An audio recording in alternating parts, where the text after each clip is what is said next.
What's up, everyone? Welcome back to the channel. Today we're talking Golden State Warriors. It's time for another team preview. The Warriors will be taking on the Sacramento Kings tonight in a preseason game.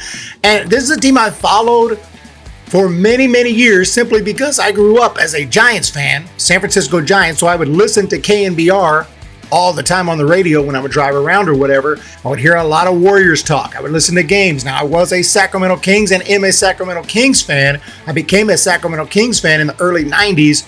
I love those teams with Mitch Richmond, Spud Webb. But at that time, most of the kids at school were Warriors fans. Chris Mullin, right? Warriors. But I never liked to follow the crowd. So I became a Kings fan. And it turned out to be the right decision in the late 90s, early 2000s. The Warriors were bad for a long, long time.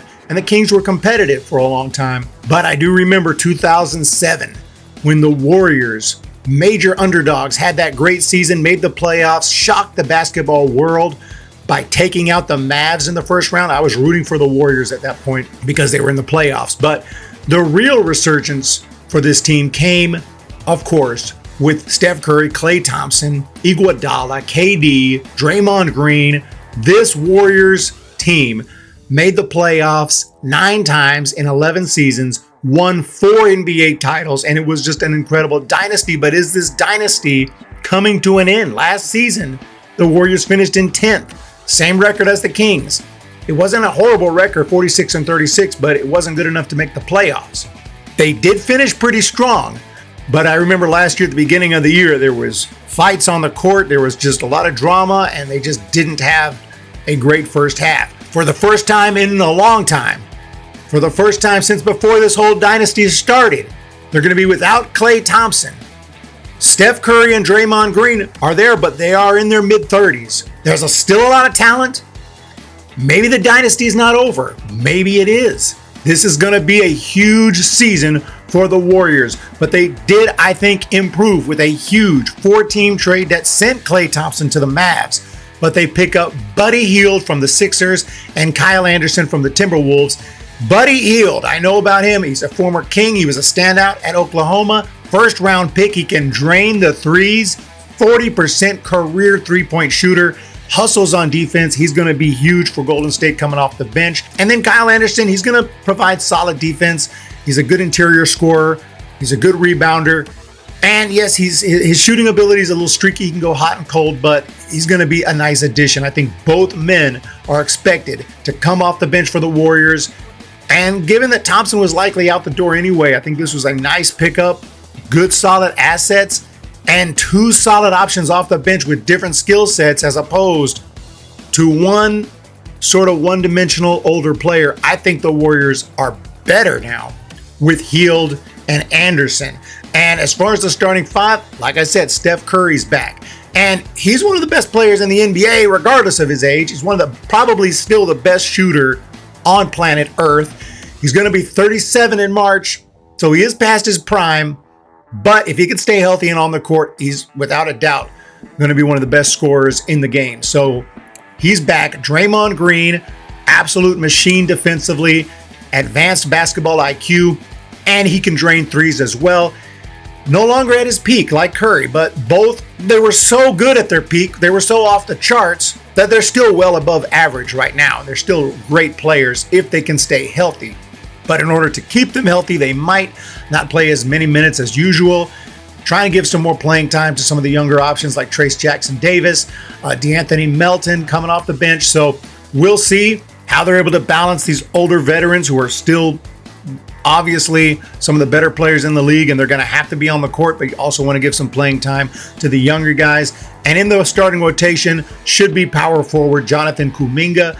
Quick, efficient, exciting player, scorer, but his defense and ball handling have been criticized. Is he really like a leader, a superstar?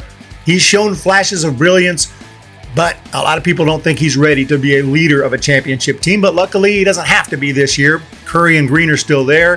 He doesn't have to deal with that type of pressure, but the Warriors will be looking for Kuminga to have a better year and to show some more leadership this year. And then there's Andrew Wiggins.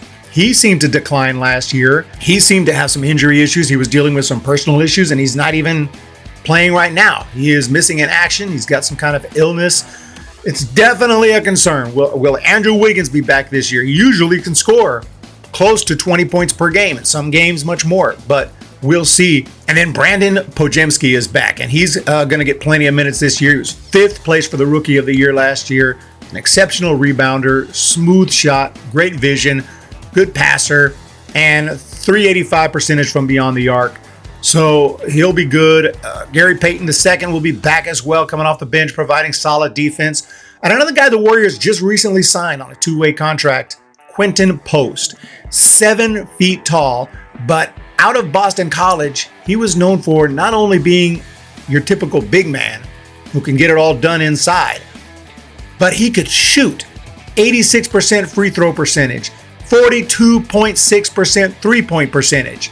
So I don't know, he's not a big-time prospect. His basketball card's not selling for $1 million, but Quentin Post, someone just to keep an eye on. He may start the year in the G League. Keep an eye on him, because I got a good feeling he might provide some serious excitement whenever he makes his NBA debut this year. So the team's got a lot of talent, but a lot of question marks. Health is going to be a huge key.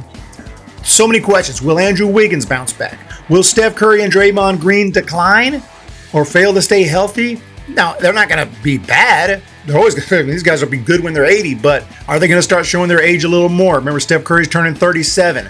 Will Jonathan Kuminga take a step forward and be who the Warriors hope he is? And will some of the really young guys, Trace Jackson Davis, etc., earn more minutes and really get out there and get it done? And if everything falls into place, team should be in the playoffs. This is a team that should be in the playoffs. Will they make it to the finals? I don't think so, but if everything falls into place, who knows? But if it doesn't, they could be on the outside looking in again. And it could be the end of this amazing run, at the end of this dynasty.